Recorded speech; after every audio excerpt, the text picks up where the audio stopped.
So in the video today, I'm going to be talking about golfer's elbow or medial epicondylitis, which is basically an overuse of the forearm flexors and causing a pain on the inside of your elbow or on your medial epicondyle. So what happens then is if you overload your forearm flexors, so if you're doing a lot of heavy lifting, if you've recently started CrossFit and you're doing a lot of curls that you're not stabilizing your forearm, you can overload this compartment of your arm and put pressure onto the tendon as it attaches onto the elbow. So I'm going to go through some self-help techniques that are very similar to tennis elbow, however this time it's on the inside of your arm. I'm going to work on some massage techniques, some resisted exercises to try and strengthen up that tendon and to strengthen up the muscle, as well as some stretches for the muscle and for the nerve complexes that go through that side of your arm. Let's go!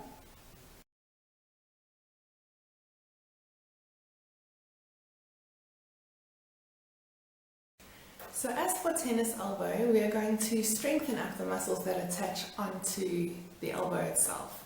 So by first working an isometric contraction and then gradually progressing that strength, you can actually settle down that pain. It's not good to rest the tendon, it's actually really good to load it. So we're going to start with this progressive loading, and you can try this at home and see how you go. So initially, when it's still very irritable or you're having pain still at rest, we're just going to do an isometric contraction. So over the armrest of your chair or over a bench, you're going to hold a weight into flexion and just hold it there. So in this position, this muscle is isometrically working. You can hold this for 30 to 45 seconds at a time, doing it 3, 4, 5 times, as long as you can handle it, as long as it doesn't shoot your pain over a 4 or a 5 out of 10, it doesn't give you pain for the hour afterwards or in the next day. So that you would do in the stage 1 when it's still very irritable. When you can manage this, then you're going to go into the stage 2 of the healing. So at that stage, you're going to then do an eccentric lowering of this muscle. So what you would then do is holding the weight up with a flexed wrist, you're then going to slowly allow your wrist to extend down. And then you would use your good hand to help it back up again. And then lower down slowly, trying to take 4 to 8 seconds for your hand to fully extend. And then use your good hand to pull it back up. So this you would do every second day to allow that tendon to improve in its capacity and strength. And you would do it in sets of 8 to 12, depending on what you can handle. And you would do that 3 or 4 times.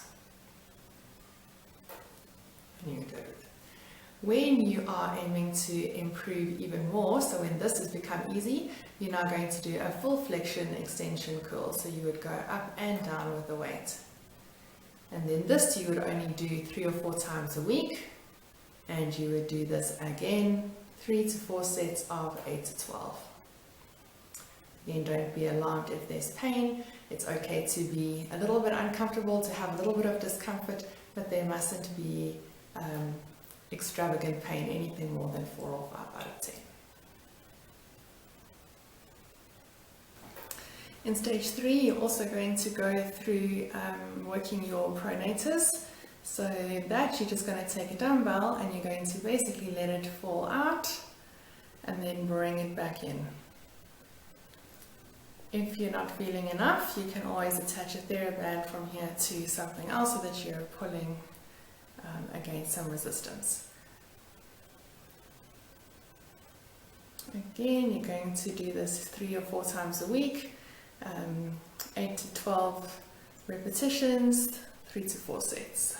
So this next move is a nerve flossing exercise.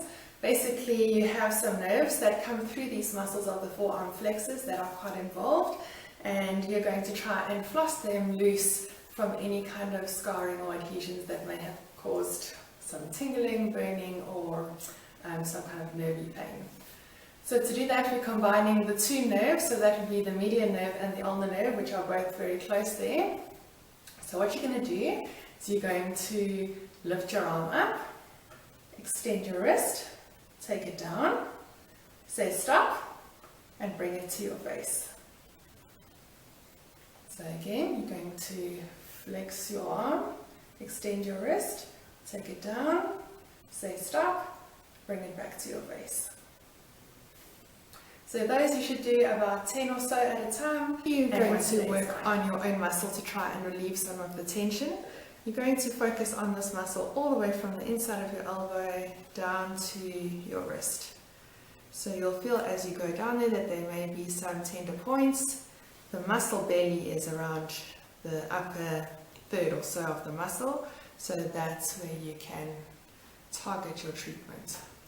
You may feel that there are some trigger points or some areas where it's very tender, and there you would just hold and wait for that pain to settle down. Once it's settled, you can add some active movement through the muscle, so you would then do a flexion and extension motion to try and settle down some of those restrictions. And you can do this with a weight as well. And there you can also then add a rotation as well. So you can pin down that tender point and then just add a movement. So whether it's the flexion or extension or a rotation.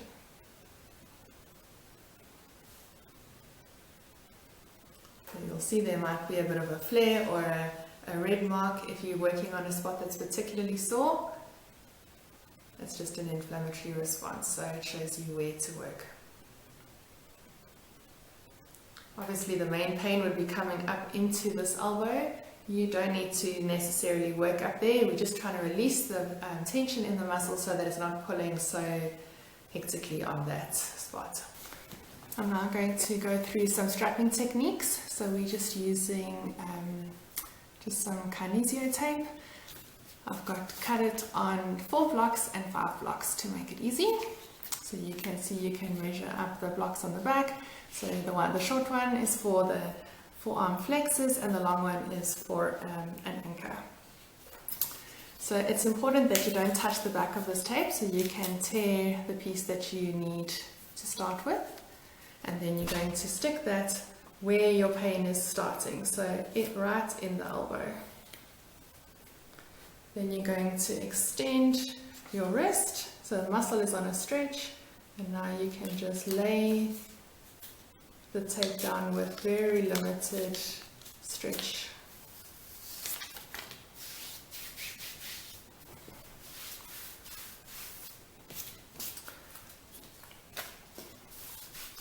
So just rub that to make sure that it's stuck. Then the middle of the tape, you would just tear it like it's a chocolate piece. You can just snap it off. You're then going to apply a little bit of a tension on this section as if it's like a plaster. So you would, if you're doing it to someone else, they would pull it and stick. But now we're doing it lockdown style, one solo. So that you're going to add a little bit of a stretch there and then pop that onto the tender spot just below the actual epicondyle. And then you're going to put a little bit of a tension across and then smooth that down, and then a little bit of a tension and pull that across and then just stick it down.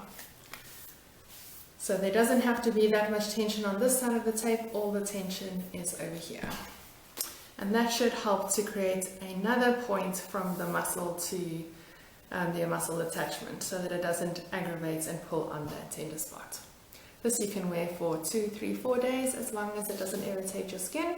You can bath with it, get it wet, just towel dry afterwards. Good luck.